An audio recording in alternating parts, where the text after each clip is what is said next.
Donc une des propositions du rapport, c'est effectivement de créer des lieux dans lesquels on puisse apprendre ensemble.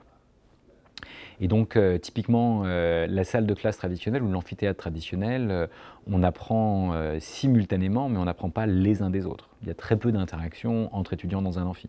Alors, il y a quelques personnes qui ont su transformer les amphis et inviter à des interactions dans l'amphi, hein. Ça reste possible. Mais enfin, c'est forcément contraint par l'architecture. Donc, un learning center, un tiers-lieu, c'est des lieux qui savent se réinventer et qui savent s'organiser dans l'espace physique pour faciliter la mobilité, les apprentissages, la coopération, la capacité à faire ensemble ce qu'on ne saurait pas faire seul. Et donc, éventuellement, ça peut être autour de dispositifs techniques, hein. Typiquement, les Fab Labs font partie des tiers-lieux qui sont les plus connus parce qu'autour d'une imprimante 3D, on va organiser tout un groupe qui peut avoir envie de créer des objets qu'il ne saurait pas faire autrement.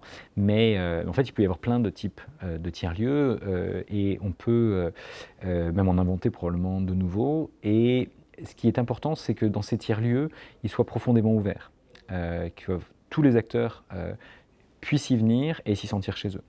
Je discutais avec un chercheur qui a fait une expertise des meilleurs tiers-lieux à l'échelle européenne. Et quand on compare ceux qui marchent et ceux qui ne marchent pas, il m'a dit que ça se résume à une observation simple, c'est est-ce qu'on peut y être encore à 2 h du matin ou pas?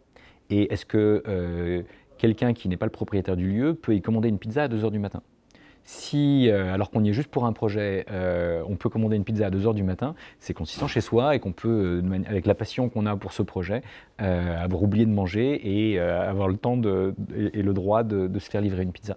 Donc ça suppose, à la fois ça paraît très simple et presque trivial l'exemple que je donne, et en même temps ça dit beaucoup de choses sur la manière dont le lieu est géré et la manière dont les gens se sentent autorisés ou pas d'avoir des activités qui leur sont utiles pour leur projet.